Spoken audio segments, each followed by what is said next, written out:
कपड़े उड़ते देखकर दीपा के चेहरे पर उपहास उड़ाने वाली मुस्कुराहट आ गई। उसने पानी का एक घूंट पीते ही बुरा सा मुंह बनाया। हाय, मुझे तो याद ही नहीं रहा कि तेरे घर में फ्रिज नहीं है। रहने दे, मुझसे नहीं पिया जाएगा ये पानी। अब आदत नहीं रही ना। दीपा की चुपती बातें सुनकर रेवा का सब्र धीरे धीरे खत्म हो रहा था। रेवा की चचेरी बहन दीपा उसके एक कमरे के घर के बाहर खड़ी आवाज लगा रही थी। किस कोने में घुसी है? इतना बड़ा तो तेरा घर भी नहीं है कि कहीं खो जाए। कब से आवाज लगा रही हूँ। रेवा अचानक अपने घर में उसे देखकर थोड़ी हैरान हो गई। अरे दीदी, आप और यहाँ सब ठीक तो है ना? दीपा का उसके घर आना कोई मामूली बात तो थी नहीं। दोनों के रहन सहन में जमीन आसमान का फर्क जो था। हाँ हाँ, सब ठीक है। मैं तो इस तरफ आई थी तो सोचा कि तुझसे मिलती चलूं। तू तो कभी हमारे गरीब खाने में पैर रखती नहीं। रेवा के साधारण से घर का मुआवना करती दीपा व्यंग्य से टेढ़ी मुस्कान के साथ बोली। रेवा अपनी बहन की इस मुस्कान और उसके चारों तरफ घूमती नजरों का मतलब अच्छी तरह समझ रही थी। दीपा खाते पीते घर की एक लौती बहू थी, जहाँ पैसा पानी की तरह बहाया जाता था।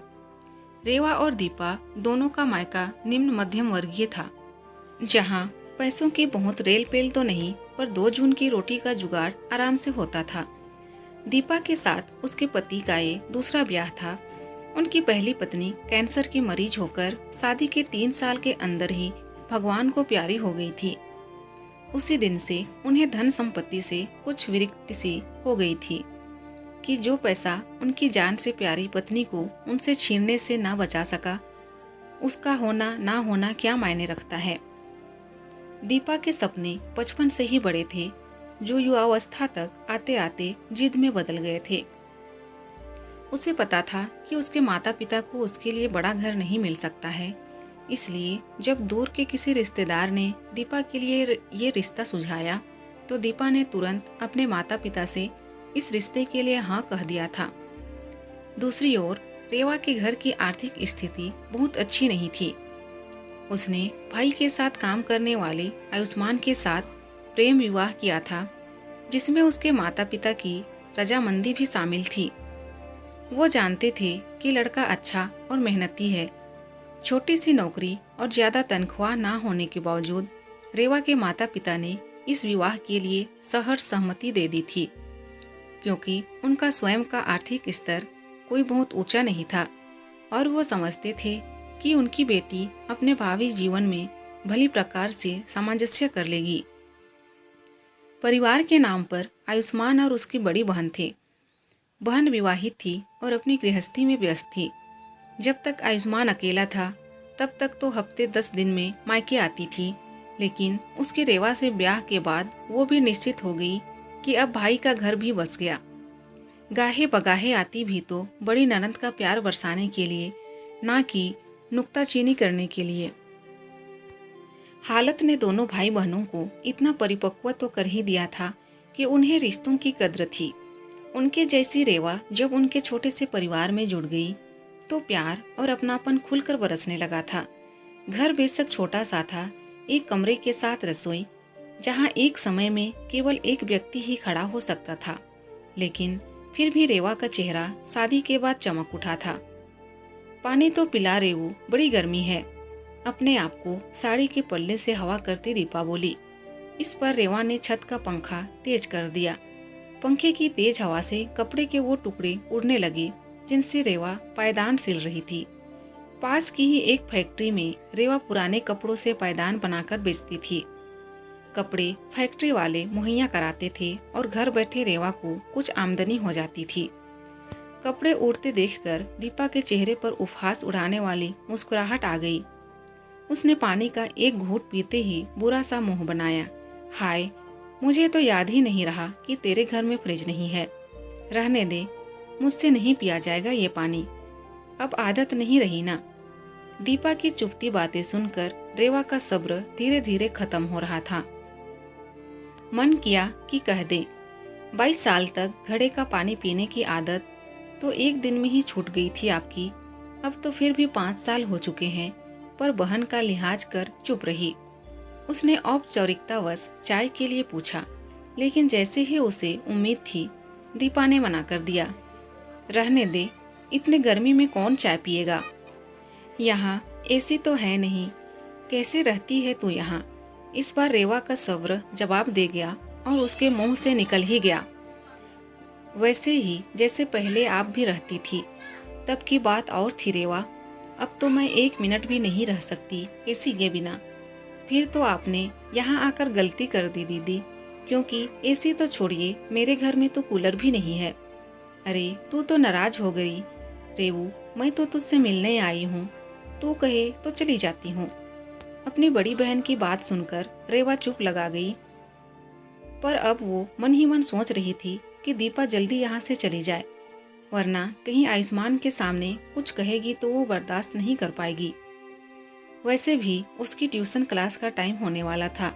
आयुष्मान के साथ कंधे से कंधा मिलाकर चलने वाली रेवा अपने खाली समय का भरपूर सदुपयोग करती थी। सिलाई के काम के अलावा मोहल्ले के कुछ बच्चे उससे ट्यूशन भी पढ़ते थे, जिनसे उनकी अच्छी आमदनी हो जाती थी। दीपा वहाँ आधे घंटे तक बैठी रही और साथ ही किसी न किसी तरह रेवा को नीचा दिखाने की कोशिश करती रही। अब तक दीपा की बातों से तंग आ चुकी रेवा ने उकता कर पूछा, दीदी आपके ड्राइवर तो कुछ पानी वानी पिला दो, बेचारा गर्मी में आपका इंतजार कर रहा है।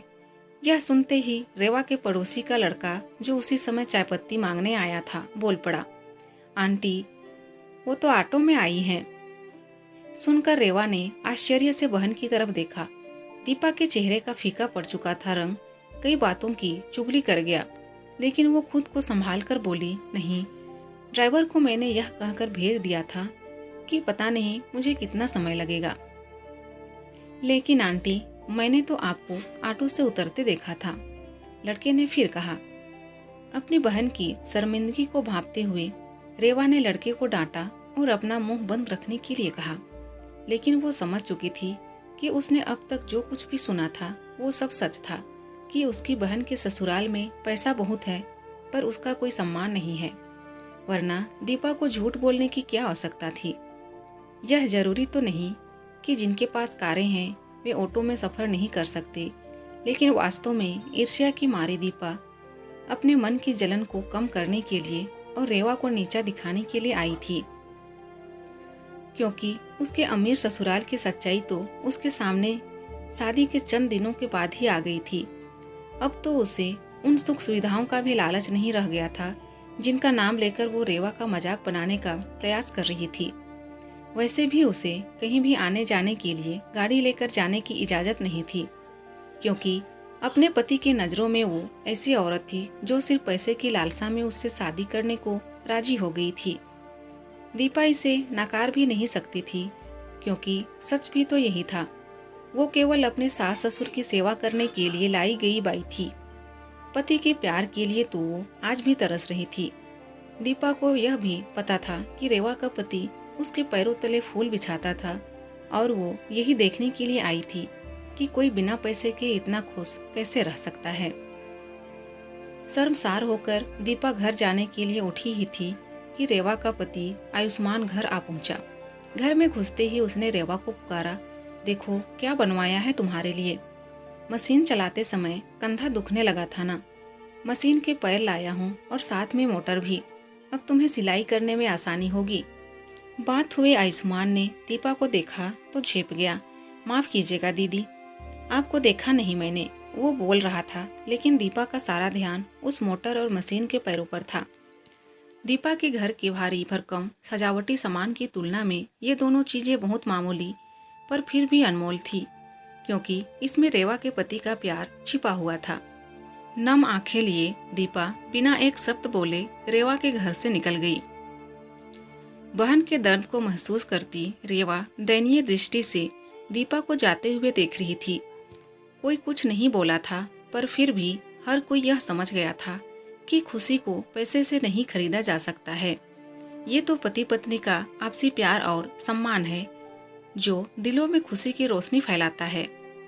कई बार हम दूसरों के घर की सुख सुविधाओं को देखकर अपने आप को कमतर आंकने लगते हैं, खास तौर पर तब जब हम वो सुविधाएं जुटाने में असमर्थ होते हैं। लेकिन सच तो यह है कि घर में मौजूद महंगे से महंगा सामान प्यार की तुलना में बहुत सस्ता होता है। आपस में प्रेम और विश्वास हो तो व्यक्ति तंगी में भी गुजारा कर लेता है, लेकिन सोने चांदी के सिक्के भी हों पर परिवार में प्रेम नहीं, परवाह नहीं, तो जीना मुश्किल हो जाता है। मैं ये नहीं कहती कि पैसों की, सुख सुविधाओं की आवश्यकता नहीं होती, जरूर होती है, पर पहली आवश्यकता प्यार और सम्मान की होती है।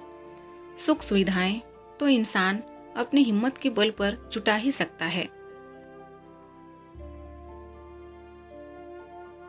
दोस्तों, अगर वीडियो पसंद आए तो प्लीज़ वीडियो को लाइक कीजिए और अगर चैनल में नए हैं तो प्लीज़ मेरे चैनल को सब्सक्राइब कर दीजिए। Thank you.